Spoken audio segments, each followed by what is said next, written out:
Welcome back to another episode of Biz Meds. We are your hosts. My name is Saad. And I'm Darris.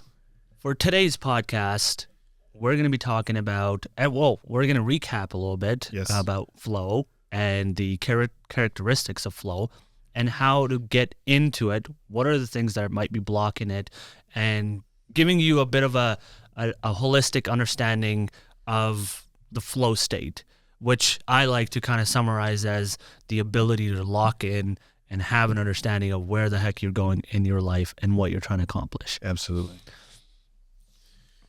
So where do you want to kick off? We'll recap. Yeah, let's recap a little bit. So yeah, the last episode we talked, we do talk a lot about flow state, and as we were talking before, I think it's really beneficial for people to get a good understanding of when we're talking about flow state, like what are we talking about? We have in the past said, picture that moment where everything, you're just locked in on something and time kind of like feels like it's either expanding or contracting, and you're just like so in the present moment, and you're feeling at your best. And so maybe we can kind of talk about the 6 kind of characteristics of a flow state, and then we'll go through that first and foremost, right? Yeah, so let's do that. The first one being, it is that idea, there's complete concentration. So all of your attention is really locked in to the here and now. So that's when we talk about that, you're just kind of dialed in.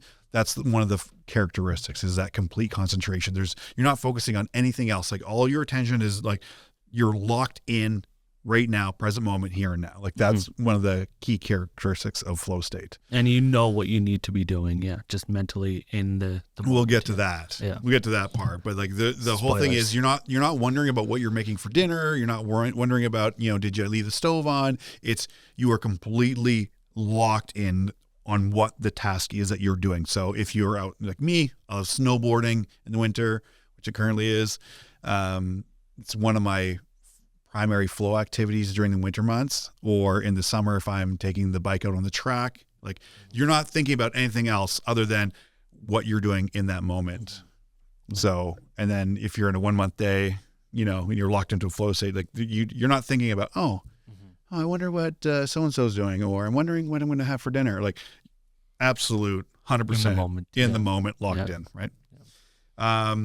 There's this idea that one of the other ones is the merging of action and awareness. And that one kind of sounds, when you talk about it, it's like, okay, what does that mean? Yeah. It's vague, but it's really the idea. It's that oneness, that harmony.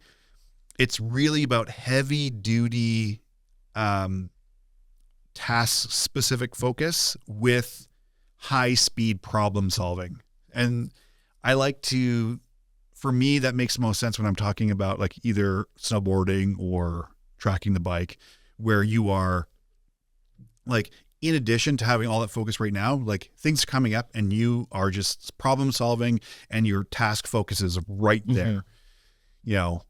That's, to me, helps me wrap my brain around like, what does that mean? It's that you feel very harmonious. Like, I am one with the task that I'm doing, is probably another way you can think about that. So I was going to say, because that makes me, both those activities make me think that if you do lose your focus, you will end up like failing. I remember when I was snowboarding and like I wasn't locked in, and I would always find myself like either catching the edge or like not understanding exactly the movement and giving up and falling face first type of thing.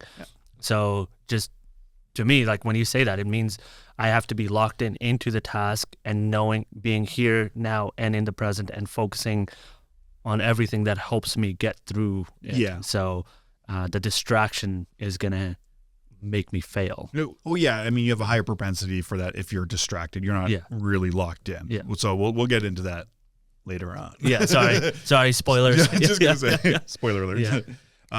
So then you have those two, and then when you layer in another one, which is the merge, it's the self, the like your perception of self kind of again vanishes, and that really means like your inner critic, that's the voice of self-doubt, quiets right down. There is no questioning, and do, and you're making that high speed problem solving. Is when you're in flow state, like you just know and you do, and you don't have the inner critic and that self critic making second guesses, because you're just high speed problem solving at a level that you don't normally do because you're in a flow state. Like all the other parts of the brain are quieting down, and you're able just to really make really great decisions or really high speed problem solving in those moments much better, because your inner critic has now quieted down. So that would be another, again, when I think of that, I always go back to those two kind of my primary flow activities, because it helps me relate to that. So if you're thinking about that, you're listening to this or watching this episode and you think, oh, what is that? Like, think about those activities that where you lose yourself in, and then relate back to that. Like in those moments, were you questioning yourself? Were you having that self-doubt? Probably not, because you just know and you did and you executed on it. And then we go to the fourth one, which is, we said that before, it's around time dilation. So it either time slows down, you get that freeze frame kind of feeling, or time speeds up where, oh my goodness, 5 hours just like flew by in no time. So that's another really good indication that you are in a flow state. So when we're talking and we're saying, hey, remember that moment?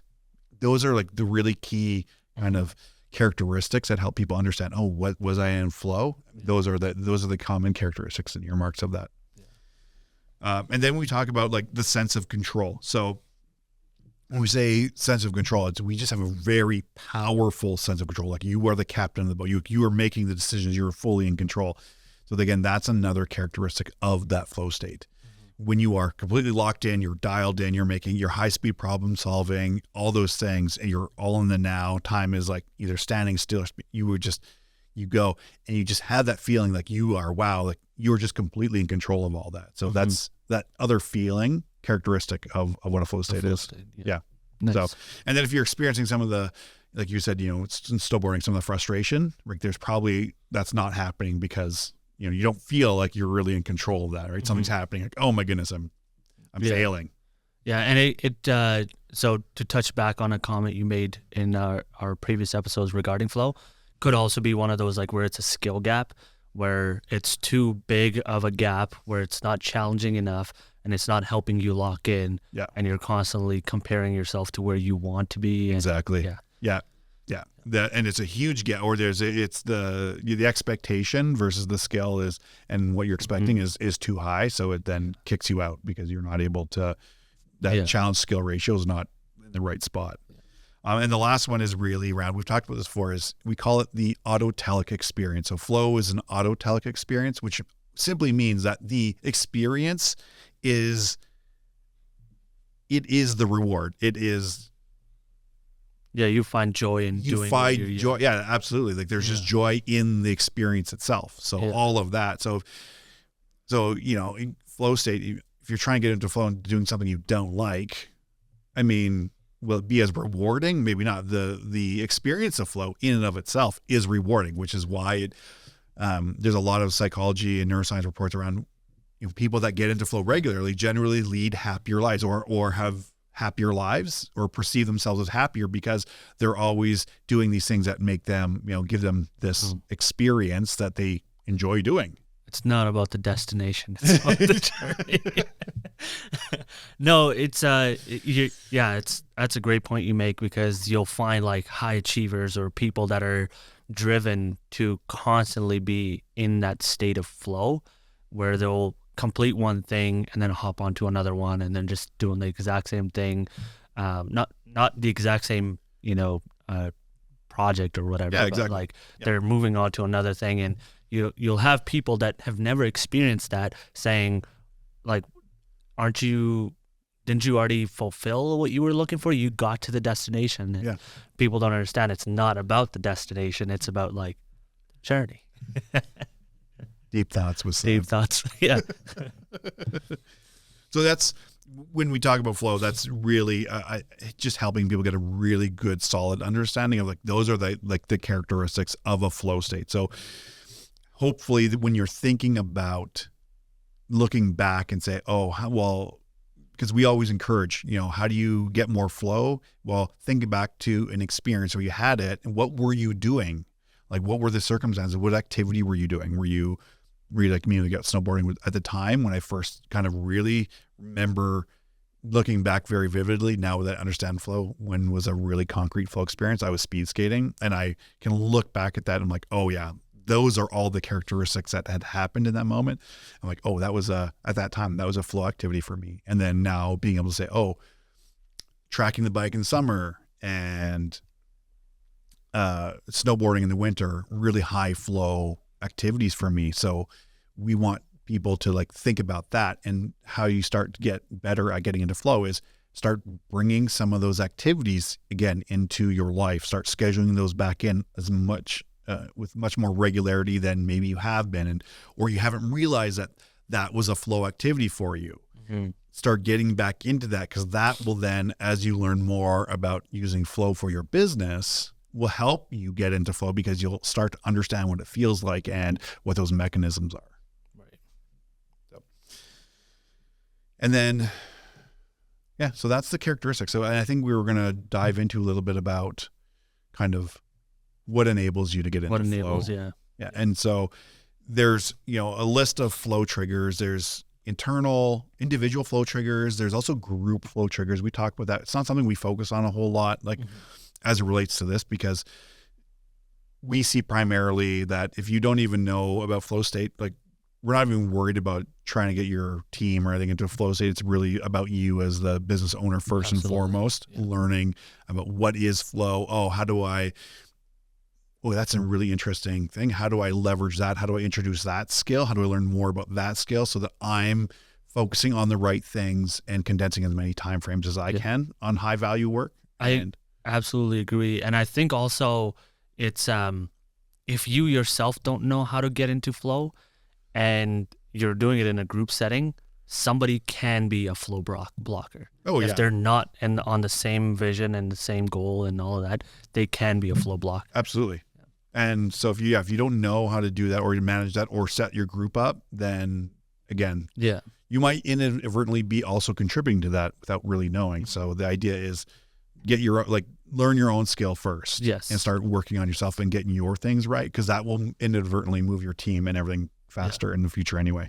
So 4 kind of things around, I guess when we talk about flow triggers, but it's more around like, here's a kind of the 4 buckets of things that will help you get into flow. One is, we talked about that, you brought it up, it's that challenge skill ratio. Mm-hmm.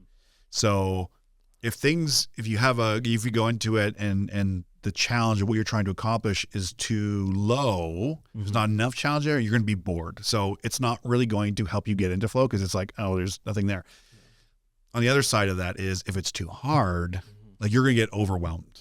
And so it's, again, so you get overwhelmed, frustrated, and that's going to prevent you from getting into flow, because there's the challenge skill ratio isn't there to support you. So it's either too high or too low. And what we're looking for is about 4 to 6% above your challenge, about your current ability. So just 4 to 6%. And there's research that shows that, again, that's a general statement, because there are kind of like high achievers that can handle more, but we're not talking about those. Like, that's kind of like, you start to hone that in as you start to get better at getting into flow and understanding what that is. And part of that is, the next part of that is having clear goals. And you have to have clear goals, because if you don't have clear goals, you don't know what you're trying to achieve. And so one of the biggest things to help you get into flow is going into it knowing exactly what you are trying to do, having a very clear set of goals to do that. And then you can start to hone in and adjust the challenge skill ratio as you kind of go through those. One of the most valuable parts of going through flow, and then after we debrief it, what worked, what didn't work, what you learn, is that you start to notice, maybe this area I wasn't clear enough. And so what happened was, it threw up my challenge skills ratio, because I had to start a problem solving in a moment that was beyond what needed to be. Yeah. Right. Yeah. Number 3 is immediate feedback. And that's really around, what you're able to do is get enough feedback in the moment so you're able to adjust. That's all that is. It's very simple. Feel but faster, yeah. Yeah, like, you know, when you're on a motorcycle and you're going on a track, like you're getting immediate feedback. Oh, I did this. Oh, I can't do that. Okay. Right? I can do that. Oh, I can approach this corner with more speed, and I can lean harder and keep the bike with a better geometry for the corner. And but you know, all those types of things. Or, you know, I set my tire pressures this way with the heat, and, you know, you're going to get immediate feedback within a few laps of what that's doing. That's going to result. Yeah. And how that is impacting your ability to corner and brake and all that other stuff. Right. Yeah. So, and then the last part of that is anything that helps you get deep concentration. So that's really around minimizing the distraction. So another thing you touched on earlier, right, is that whole distractedness. If you have something that's pulling you out of the moment and distracting you, that's going to, you know, we want to minimize that to, and any flow trigger that helps us do that is a really good thing. Mm-hmm. Yeah. So let's now talk about, let's actually go through the list of individual triggers. Okay. Right? Yeah. So in all that, like, I mean, there's a few. I think the full list is pretty comprehensive, but why don't you just kick us off with? Well, the 4 things you just listed right now, it kind of summarizes a lot of the items that kind of break out of that. Absolutely. That lead you into flow. Yeah. So the first one that obviously I am very much aligned with is the curiosity piece. Yes. And the passion and purpose aligned with that. So if you're curious about something and you like it and you're passionate about it, it's going to be a natural, absolutely, you know, transition into flow. Yeah. If it's something that I'm curious about, but I don't really like it, I'm going to very quickly fall out of it. So, you know, I'm curious for it. I'm going to make a very weird statement here. It's like, because that's never happened on the show. Exactly, right? Like, that's what I'm here for, the weird statements.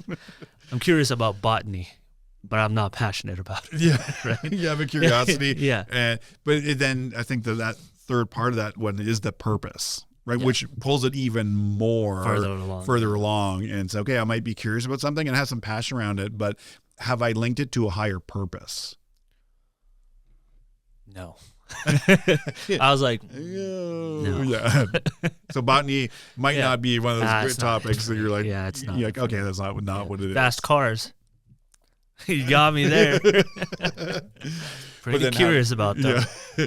And then how does that link to your, how do you bring purpose into that? So that's, again, you obviously, when you're talking about flow, it's, for me, you know, when I talk about, you know, snowboarding and tracking the motorcycle, it's really, I find a lot of all of that stuff. I'm very curious about that and have passion and purpose in it, right? Because for me, it's like, okay, that helps me become a better person, like having a flow experience and understanding what that is and continually pushing myself to be a better person and then the lessons I can pull from that. Yeah. And both of them are also like high reward. It gives you, what I'm trying to say with that is it's one of those things where it helps with your, I don't know where I'm going with that, but it's like in my head, the way it makes sense is that it's an activity that you can take into your personal life as well. Absolutely. Yeah. The experiences and the lessons are very transferable. Absolutely. Yeah. Right? Sorry, I didn't articulate that mentally before I said it. That's why we had the conversation. Just dropping it out. So another flow trigger would be autonomy. So that's really the freedom to decide and have kind of like the mastery of your own kind of course and things like that. So that's going to be another thing that you have, you know, ability to help trigger flow. And that's, you know, typically when you're in an environment where you have the freedom to do that is, again, just enables, when that's all we're trying to do is get enough of the triggers, a really trigger rich environment where we have the autonomy, you know, we have the curiosity, passion, purpose, with all these triggers flow, like a really flow trigger rich environment to help enable us as much as we possibly can to get into a flow state. Yeah. That's kind of what we're talking about now. That's kind of like the level of, okay, what is flow state? Can I picture a time when I was in flow? Like what are the kind of common characteristics of flow, and then what are the things that, okay, if I'm trying to get into it, like what are the things that are going to enable me to get into it? So I'm not trying to get into flow state to do something that you're never going to do. So to build off the one that you just said, I think this is a two-piecer, is something that's going to enable you to get into it is going to be having the clear goals. Yes. But the clear goals are going to also define your complete concentration.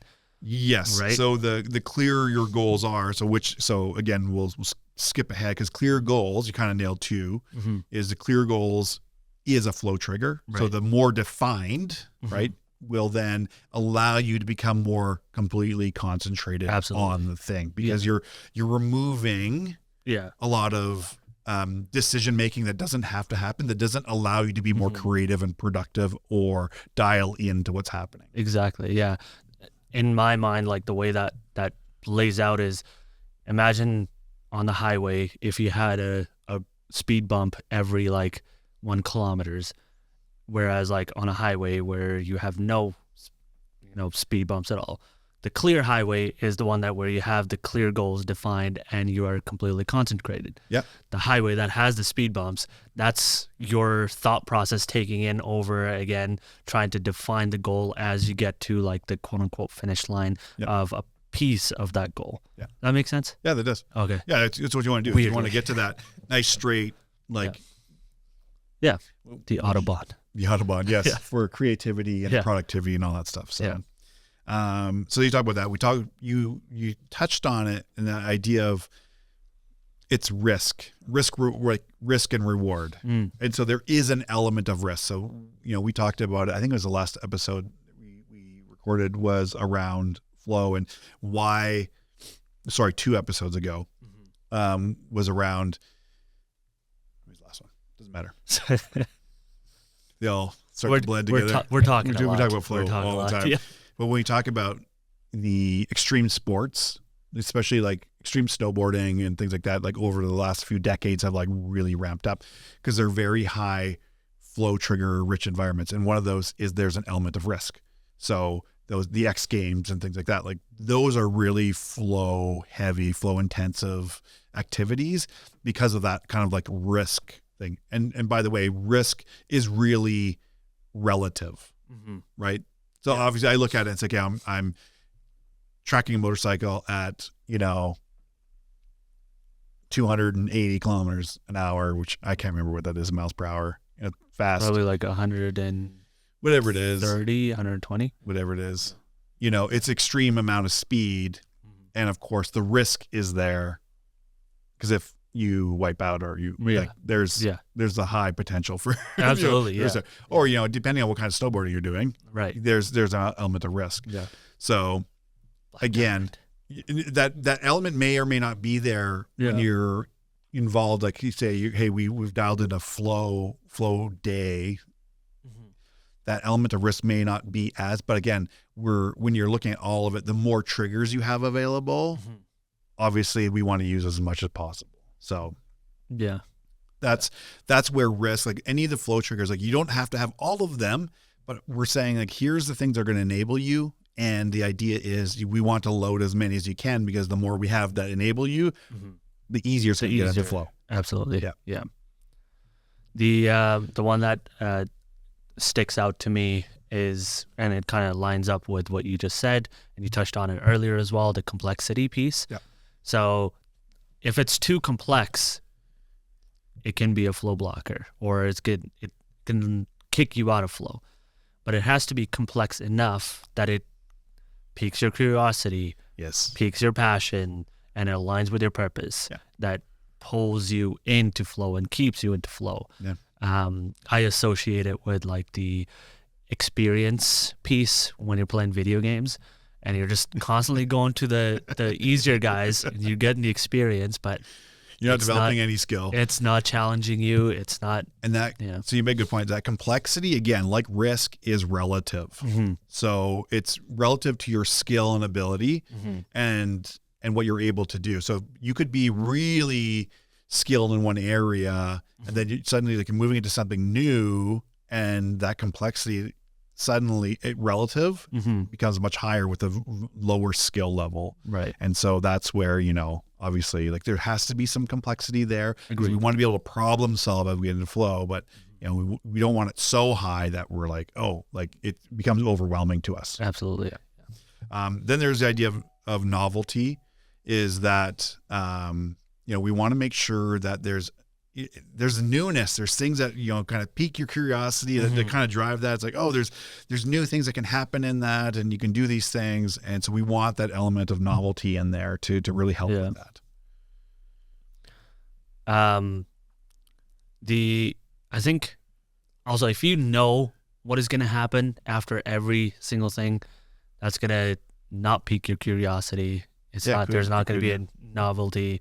So the unpredictability about where you're headed and what you're working towards, or the challenges that could come up that are piquing. You don't necessarily know the full outcome. Yeah, exactly. Yeah. So I think unpredictability obviously it's an addition to the whole picture of getting into flow. Yeah, absolutely. That's again another one. And then we'll talk about like in deep embodiment. That's again that merging of self. That's the thing where you are, thing that you can really kind of just wrap yourself into and have that real oneness, and you got to lose your inner critic. Like you're really kind of diving into something, and it's really meaningful and fulfilling. Absolutely. So, again, as just a reminder, like these are just things that enable you into flow. They're not always all going to be present when you're going into a flow state. These are just the things that enable you and help trigger flow. Right. Yeah. So I don't want someone to listen to this and say, "Oh, it didn't have all of these triggers." No. Yeah. We want to just have as many of these triggers as possible, right? Yeah. Because some of them they just won't apply. Yeah, absolutely. Yeah. Exactly. For example, like if you're writing a book, you're using flow to write your book for your business. It kind of like the risk element may really not be there. Yeah, exactly. So like, don't let that then turn into flow blocker because I didn't have this. Like that's not the point. The point is like if there's an element of risk, that's obviously like not. You don't want to go there like, there's this 20-foot drop off this cliff into this powder, but I don't know what's really down there. I've never done this before. Boom, I'm gonna go do it. Well, you probably land yourself in a hospital because like you're not versus getting you into flow. Yeah. Right. Like so. It's just relative, and it's not always the case. Exactly. I mean, you could, if you're writing a book and you get this like slap machine, if you don't write 1,000 words an hour, it'll slap you. You can add a little bit of risk. You could. Absolutely. That's a great point. I think we talked about the challenge skills ratio, like that you can't have it too high. We want it like 4 to 6% because again, like your skills, depending on what you're doing, like if you're just starting off learning snowboarding, like you're not going to have a whole lot of skill. So like you have to set that like to get to the point where like, I keep catching this edge, whatever it is, like, and you're trying, like, that's fine. You need to be like, okay, what is my 4 to 6% above where I am? Yep. Okay, cool. And focus on that. And you'll probably get easier into a flow state than, I'm trying to get on my board and go all the way down the hill without falling. And suddenly you're not meeting that. So the challenge is so high above that you're just going to get overwhelmed, pissed off, frustrated, and quit because you're not, and it's not enjoyable anymore. Right. Yeah. Versus, this is a really good look at where I am.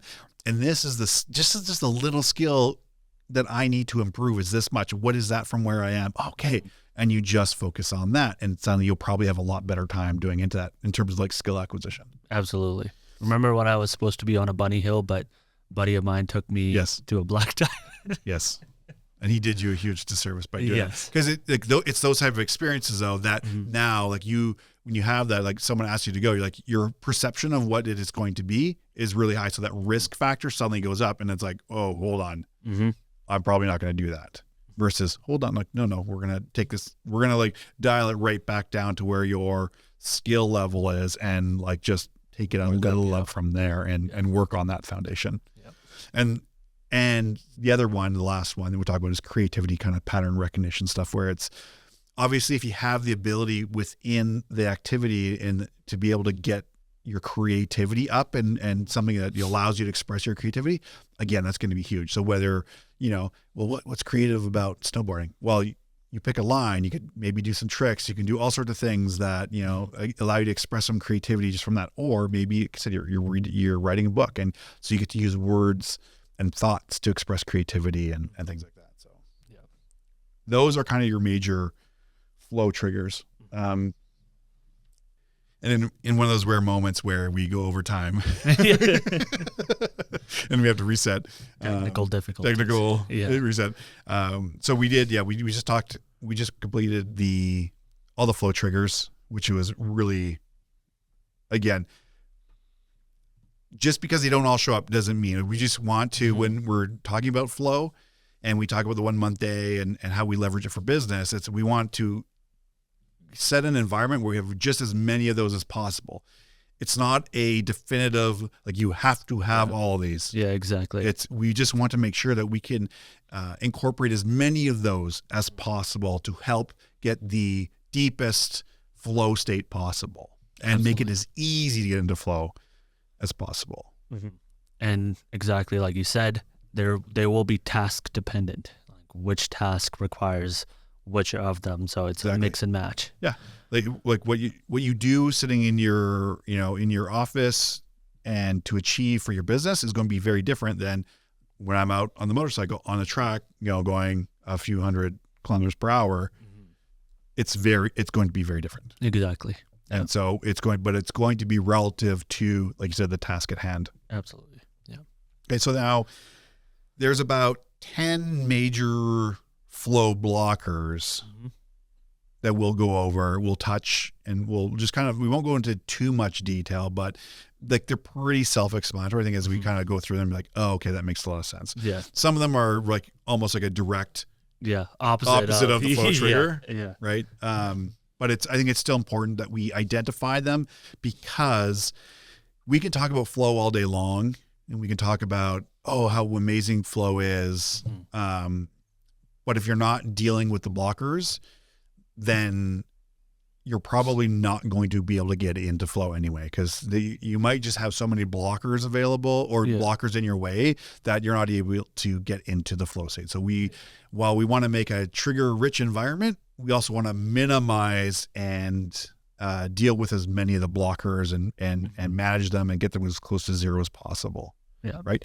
Again, then they won't all come down to zero, but you have to know kind of what you're dealing with to be able to do that. Absolutely. So first flow blocker. Mindset. Yes. As funny as it's like. Yeah, exactly. Common with everything, right? And, not a surprise that it's the top one, because, if you're mentally not there and you don't really align yourself with where you want to be, you're going to. And you don't believe in the goal. Yeah. Or in whatever you're doing, you're immediately going to knock yourself out of flow. Yeah. You're not even going to get it. If you immediately start going and you don't believe that you can achieve it, well, then you're setting up yourself a roadblock right from the get-go. Exactly. I know, well, I've seen situations where people have defined the goal, they have clear objectives, they think they're curious, passionate, and feel like they have a purpose around it. They do it for maybe 30 minutes and their mindset starts kicking in where like, oh, what did we do? Like, this is not it. Then it's a clear defining factor that, like, you didn't do a good job defining your goals. You weren't really aligned with where you wanted to be, and you thought that this is something you wanted to do. Well, yeah, and I think with that is the flow cycle itself. So struggle phase being the first is that you're solidly in the struggle phase of that. And if you allow those thoughts, that mindset, the disbelief and downplay to happen, again, two things, right? You'll kick yourself out. You won't even get into flow because you'll block it. Yeah. You won't push through to the release phase, then dive into flow. Exactly. So again, perfect example of what a flow blocker is in that.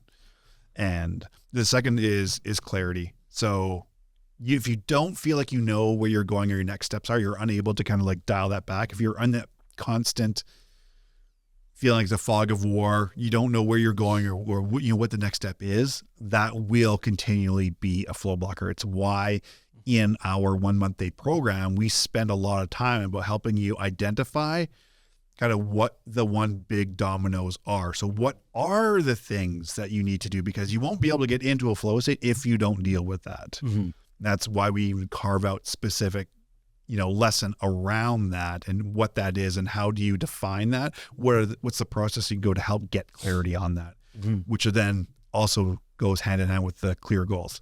If you don't have clear goals, you're going to feel overwhelmed. Yeah. You're not going to get there and it'll feel like a big block and you won't get into flow. Mm-hmm. Exactly. Number 3 is distractions.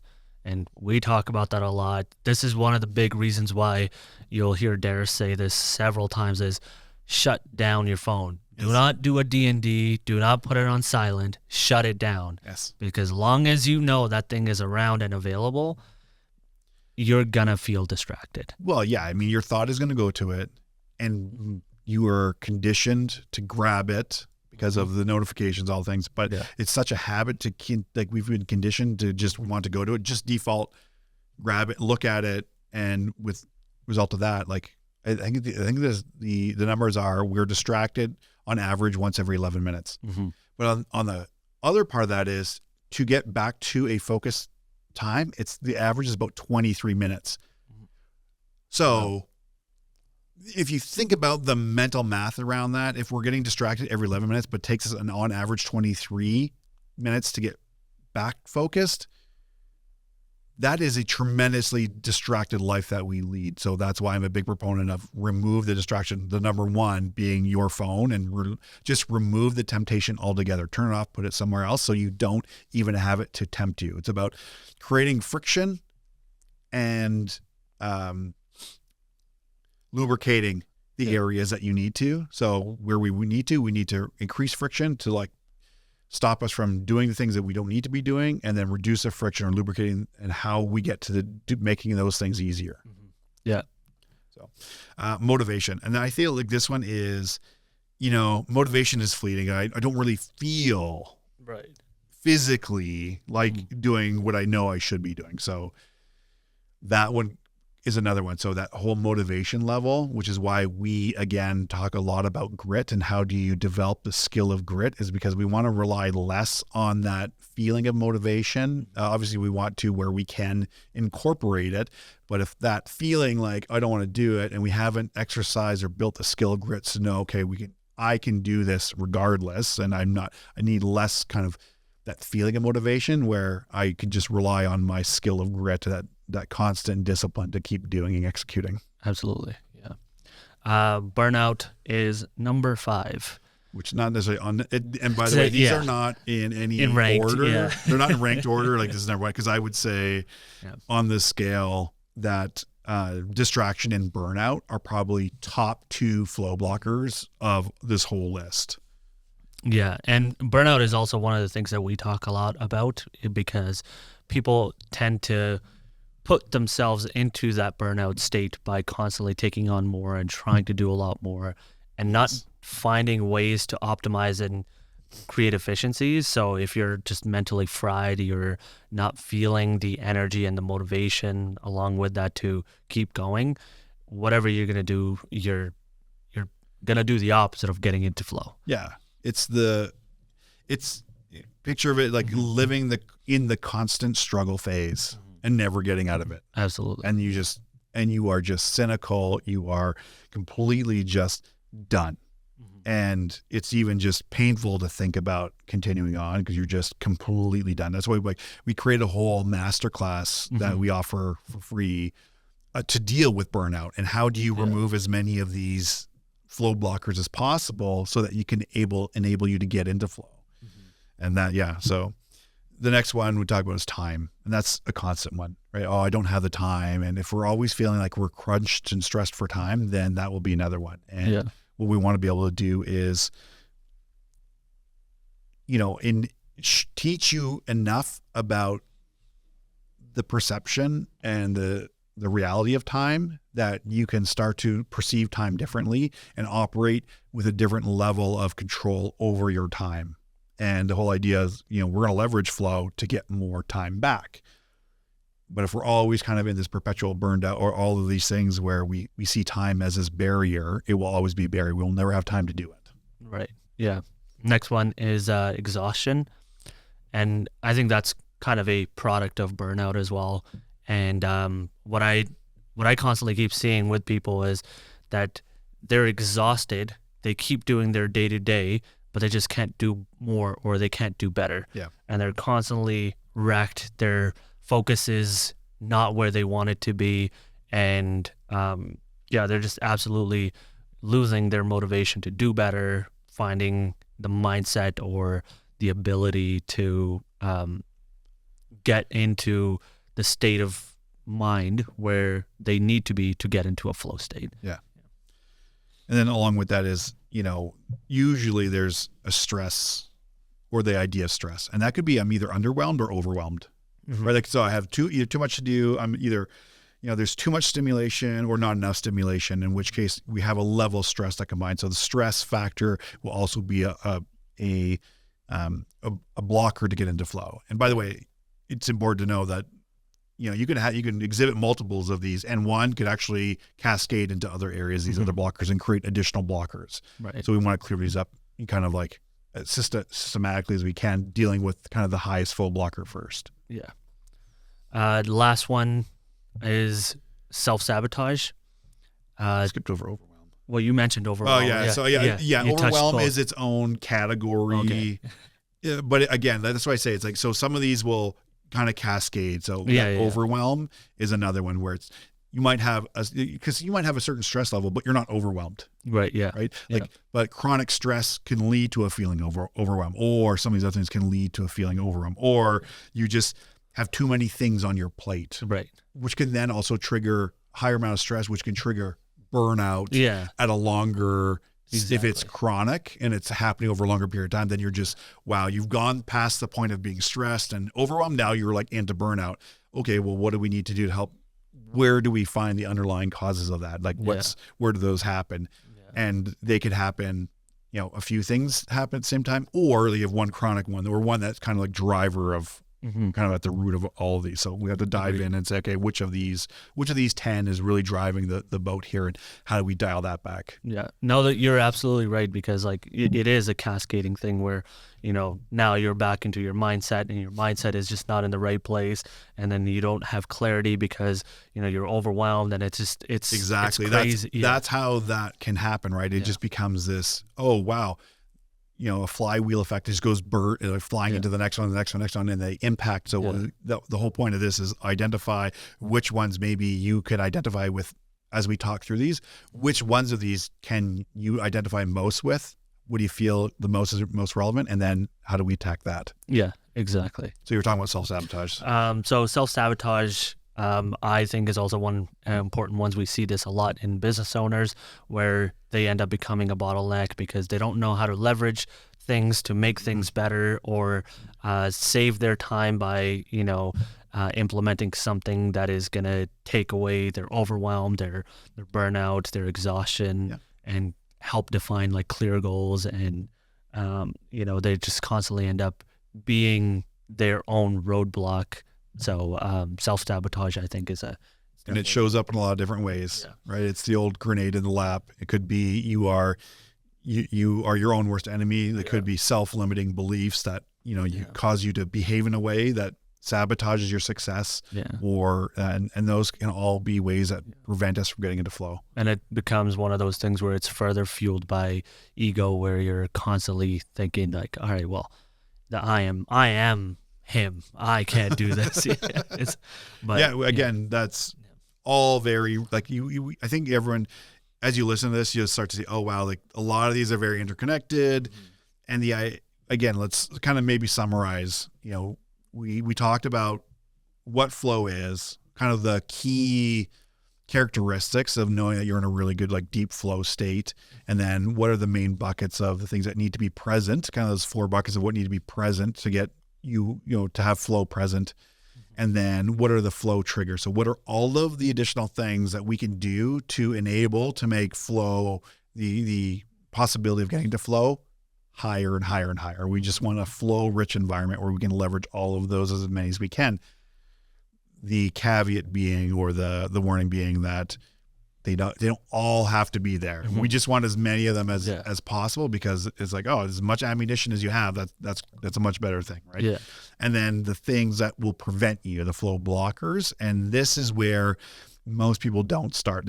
I get a flow-rich environment or flow trigger-rich environment, but guess what? You're so chronically burned out that that will prevent you from getting into flow.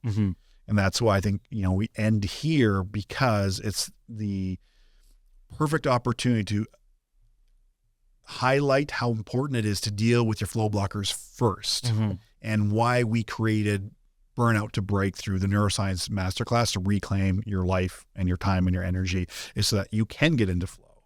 So if you haven't, register, and the links below in the show notes below, in the bios and everywhere we are.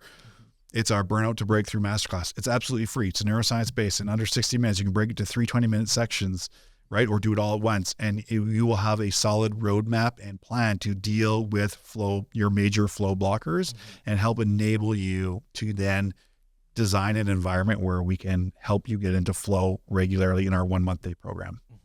Yeah. And, just to add on to that, that's our investment into you. Again, as you mentioned, there's no cost to it. It is, take your time, go through it, and see how it is actually going to show you how to remove and eliminate areas that are preventing you from being able to be the best version of yourself. Absolutely. Yeah. I think it's a great place to start. So again, for those of you who are just joining us or been with us for the long haul, of coming up on a year now, we are Biz Meds. I'm Darris. My name is Saad. And we are here to give you the minimum effective dose for your business. And to our moms, we love you. Saad's mom, we love you, as always. And for everyone that's been along the journey and just joining, thank you from the bottom of our hearts. Remember to like, subscribe, share. As Andy Frisell says, don't be a hoe, share the show.